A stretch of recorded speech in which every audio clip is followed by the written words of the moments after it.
My 9-year-old daughter kicked me out of her wedding because I refused to pay for her marriage to a loser. Now she's living in a basement fighting with her husband. And finally texted me saying she made a mistake and should have listened to me. I'm 42 years old. I run a creative agency that I founded about 10 years ago. And if I'm being honest, I never thought I'd be telling a story like this about my own daughter. Lily is 19 now. Well, almost 20. And basically what happened is that she got married a few months ago to a guy she barely knew, and against all my advice. And now she's living with the consequences of that decision. And I'm here trying not to say I told you so, even though every fiber of my being wants to scream it. But I guess I should start from the beginning, because none of this makes sense without the full context, you know. Lily was 12 when her mother, Deborah, and I got divorced. It wasn't one of those friendly divorces you see in movies where everyone stays best friends. It was horrible and complicated and basically destroyed Lily in ways I didn't fully understand until years later. What made everything worse was that Deborah got remarried like 6 months after the divorce. Literally 6 months. And by the time Lily was 14, Deborah already had 3 more kids with her new husband. And look, I don't judge anyone for rebuilding their life, but what kills me is how Deborah basically put Lily on the back burner. The visits became less frequent, the phone calls shorter, and eventually Lily realized that her mom had a new, complete family where she didn't quite fit in anymore. Can you imagine what that does to a teenager who's already dealing with her parents' divorce?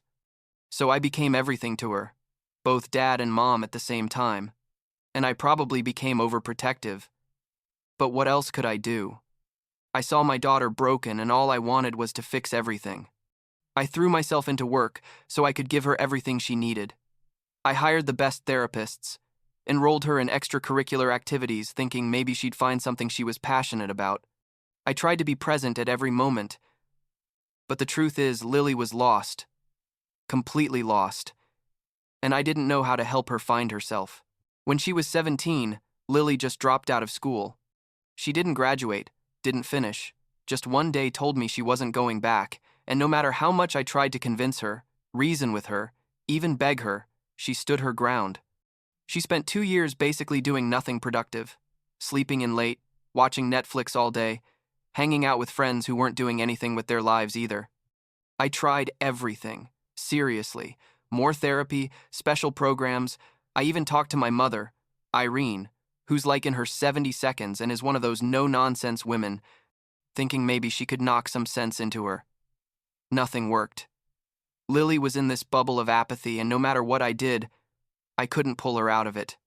And then, miracle of miracles, when she was 19, she decided to go back to school to finish high school. I was thrilled. Like I thought things were finally going to get better, that this was the turning point we'd been waiting for. For 6 months, things were relatively okay. She was going to classes, seemed more focused, and I started breathing a little easier. But then she met Vincent, and everything, absolutely everything, went to hell. Vincent is 26 years old, works doing deliveries for his parents' bakery. And look, there's nothing wrong with working in a family bakery. But the guy also dropped out of school and has no kind of ambition or plan for his life beyond driving that delivery van. Oh, and he'd also already been married before and divorced. At 26 years old, he already had a failed marriage on his record. When Lily first told me about him, I didn't get too alarmed. I thought it would be something fleeting. You know, just another boyfriend. But like 4 months into dating, 4 months tops, Lily came home all excited saying that Vincent had proposed and that she'd said yes. I was literally paralyzed. I said, wait, what? Marriage? After 4 months? And she was standing there with bright eyes telling me she was in love and that Vincent was the love of her life and that she'd finally found someone who truly understood her. I tried to be calm at first. I really did. I told her, honey, this is very fast. You barely know him. Why don't you wait a little longer? Live together first. Get to know each other better. But she got defensive immediately, saying I didn't understand what true love was, and that just because my marriage didn't work out didn't mean hers wouldn't either. That hurt, I'm not gonna lie. So I decided I needed to meet this Vincent in person, see with my own eyes what kind of man he was. I invited him to dinner at home, thinking maybe I was wrong, that maybe the guy had some quality I wasn't seeing. But no, Basically, all my suspicions were confirmed at that dinner. Vincent showed up late, like 20 minutes late, and didn't even apologize properly, just said something like, "Oh, traffic, you know." During dinner, I asked him about his future plans, his goals, how he planned to support a family, and the guy literally told me I didn't like to think too much about the future, that he preferred to live day by day. I asked him about his previous divorce, and he got uncomfortable, said he'd been young and stupid, which, look, at least he admits it was a mistake, but then why was he basically making the same mistake again? I asked how they planned to pay for the wedding, where they were going to live, and he looked at Lily and she looked at me like expecting me to say I was going to pay for everything. That's when I had to be honest. I told them I wasn't going to support this marriage, not because I didn't love Lily or because I had anything personal against Vincent, but because objectively this was a bad idea. Lily had barely gone back to school, didn't have a diploma yet, didn't have a job, Vincent barely earned enough to support himself, neither of them had savings, and they wanted to get married in 6 months. I told them that if they really loved each other, and this was real, then they could wait, finish, school, get stable jobs, save money, and then get married when they were ready. That sounded reasonable, right? But Lily exploded. She yelled at me that I'd always been controlling, that I'd never let her make her own decisions, that I was trying to ruin her happiness, just like I'd ruined her childhood with the divorce. Vincent just sat there saying nothing, which annoyed me even more because seriously, this is the man who's going to stand up for my daughter, one who can't even speak for himself? Lily got up from the table and told me that if I wasn't going to support her, then she didn't want me at her wedding. And she left with Vincent, leaving me there alone in the dining room with dinner half eaten. The next few weeks were hell. Lily stopped answering my calls, my messages, blocked me on social media. I tried to talk to Deborah thinking maybe she could make our daughter see reason, but Deborah basically told me that if Lily wanted to get married, that was her decision and I should respect it. Easy for her to say when she hadn't been present in Lily's life for the past few years, right? My mother, Irene, tried to talk to Lily too. She was straight to the point, told her she was being a fool and was going to ruin her life, but Lily responded that she didn't have to listen to anyone and that we were all against her. I had a credit card in Lily's name. It was for emergencies, you know. She'd never used it irresponsibly and I trusted she'd use it only when she really needed it. But when I realized they were serious about this wedding, I froze it. I knew Lily was probably going to try to use it to pay for wedding stuff, and I wasn't going to finance something I believed was a huge mistake. When Lily found out, she called me furious. It was the first time we'd spoken in weeks, and she yelled at me that I was manipulative and that I was using money to control her. I explained calmly that it wasn't control. It was simply that I wasn't going to put my money into something I didn't agree with, and that if she and Vincent wanted to get married so desperately, then they could find a way to pay for it themselves. And that's exactly what they did. Turns out Lily and Vincent took out a loan, a bank loan, to pay for the wedding. When I found out through a neighbor, Monica, who somehow knew all the details, I almost lost it. They were literally starting their marriage with debt, without stable jobs, without savings, and they thought this was going to work out?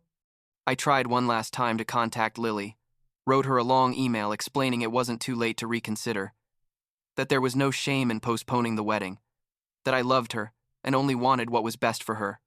She never responded. The wedding was in March, I think, or maybe April. I'm not totally sure because obviously I wasn't invited. Monica told me some details afterwards, said it was a small ceremony, that Vincent's parents didn't seem very happy with the situation either, that Deborah did go but left early because one of her other kids had some sporting event.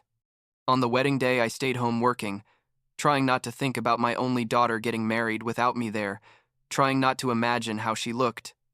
If she was happy, if maybe deep down she knew she was making a mistake. It was one of the worst days of my life, like I literally felt like something inside me had broken permanently. After the wedding, Lily and Vincent moved into a small apartment, nothing fancy but decent, and for a moment I thought that maybe, just maybe, I'd been wrong. Maybe they'd find a way to make it work. Maybe love was enough. But that illusion lasted like a month. Monica kept keeping me informed, which probably wasn't the healthiest thing, but I needed to know my daughter was okay, and according to her, things were already getting difficult. The bills were piling up, The wedding loan required monthly payments they could barely cover. Vincent was still doing deliveries, and Lily had dropped, out of school again, to work part-time at a retail store that paid minimum wage. Then one day Vincent showed up at my office. He didn't call ahead, didn't make an appointment, just showed up and told my assistant he needed to speak with me urgently. When he came into my office, I could see he was stressed, had dark circles under his eyes, looked thinner. He sat down and told me they needed help, that they couldn't pay rent and loans and food at the same time, that he thought borrowing money would be temporary, but now they were behind on payments, and could I lend them some money, just for a few months until they got stable. Part of me wanted to help, I swear, because at the end of the day this affected Lily, but another part of me knew that if I bailed them out now, I'd only be teaching them they could make irresponsible decisions. And Dad would always be there to clean up the mess. So I told him no, that they'd made the decision to get married against my advice. They'd made the decision to go into debt to pay for a wedding they couldn't afford, and now they had to live with the consequences. Vincent looked at me like I'd hit him, said something like, "But she's your daughter. How can you let her suffer like this?" And I responded that precisely because she was my daughter was why I wasn't going to allow her to learn that irresponsibility has no consequences. Vincent left. And like 2 hours later, I got a call from Lily. She was screaming before I could even say hello. Called me everything. Monster. Horrible father. Selfish. Told me she'd never forgive me for abandoning her when she needed me most. I tried to explain my point of view, but she didn't want to listen, just kept screaming until she eventually hung up. We didn't speak for weeks after that, and when she finally contacted me again, it was because she thought she was pregnant. She called me crying, completely hysterical, saying she'd taken a pregnancy test and it had come out positive, that she didn't know what to do, that they didn't have money for a baby, that Vincent was panicking. And look, in that moment all my anger evaporated because this was my daughter, and she was scared, and I just wanted to be there for her. I told her to come home, that we'd talk, that we'd find a solution together. She came that same night and looked terrible, red eyes from crying so much, had lost weight, looked exhausted. We talked for hours. I suggested she go to the doctor to confirm the pregnancy and get the necessary checkups. I told her that no matter what happened, I'd be there to support her, even if I didn't agree with her decisions. Turns out it was a false alarm. Home tests sometimes give false positives, and when she went to the doctor, they confirmed she wasn't pregnant. I should have been relieved, and I was. But I also realized that for a moment, Lily had come back to trusting me, had come back to seeing me as her dad who could fix things. And now that the emergency had passed, she'd probably distance herself again. And basically, that's what happened, though not immediately. Like a month later, Lily called me again, but this time she wasn't crying or scared. She was almost hopeful, I guess. She told me she'd been thinking and had a solution for their money problems. I could hire Vincent at my agency. She said he was smart and hardworking and just needed an opportunity. That at the bakery he had no future, but in marketing or design or whatever we did, he could learn and grow. I asked what experience Vincent had in that field, and she admitted none, but that didn't matter, because I could teach him. I told her no. Not just no, but hell no. My agency is my baby.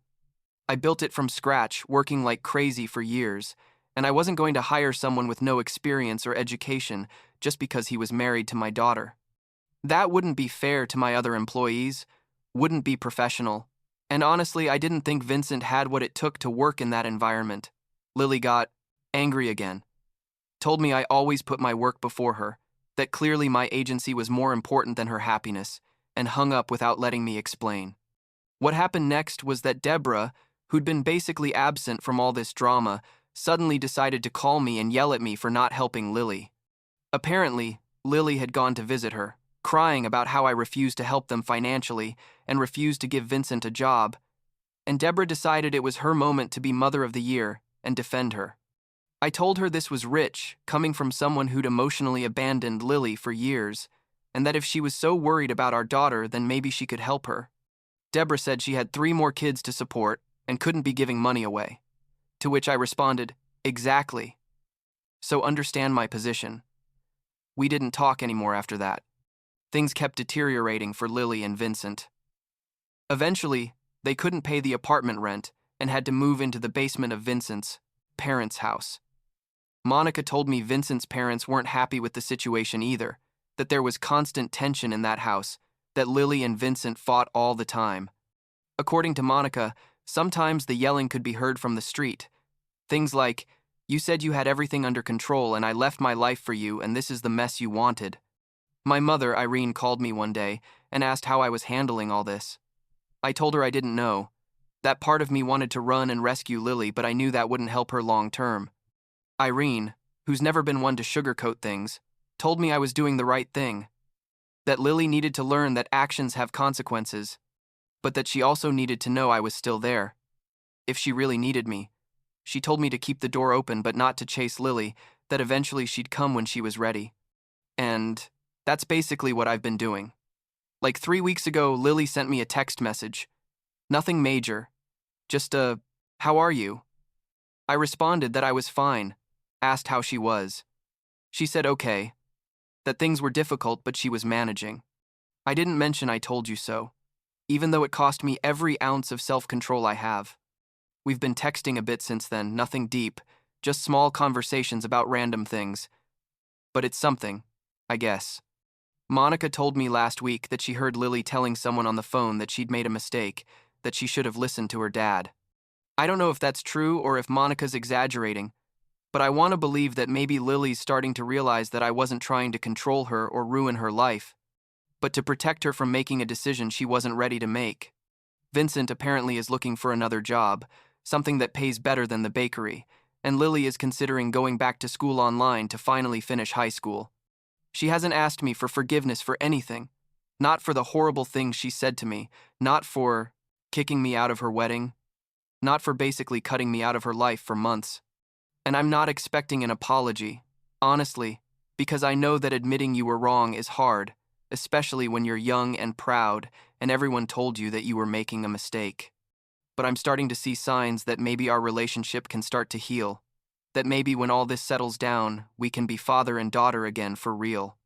Yesterday, she sent me a photo of a sunset with the message, "Nice day." I responded with a thumbs up emoji, didn't want to make a big deal out of it. But I stared at that photo for like 10 minutes, because it was the first time in months she'd shared something with me without there being a hidden motive or a request for money behind it. It was just a moment, like she used to do when she was younger and would send me photos of random things she saw during the day. I don't know how all this is going to end. I don't know if Lily and Vincent it's going to be able to fix their marriage, or if they'll eventually get divorced, like I suspect will happen. I don't know how much longer they're going to live in that basement, or when they'll be able to have a stable life. I don't know if Lily will ever thank me for not bailing them out, or if she'll always have some resentment toward me for not supporting them financially. What I do know is that I'm still her father, and I love her, even though she made decisions that broke my heart. And I know that when she's really ready to acknowledge her mistakes and move forward, I'm going to be here waiting. That's what parents do. I guess. We keep the door open even when our kids slam it in our face. It's the hardest thing I've ever had to do in my life, but it's the right thing. At least that's what I tell myself when I lie down at night wondering if I made the right decisions.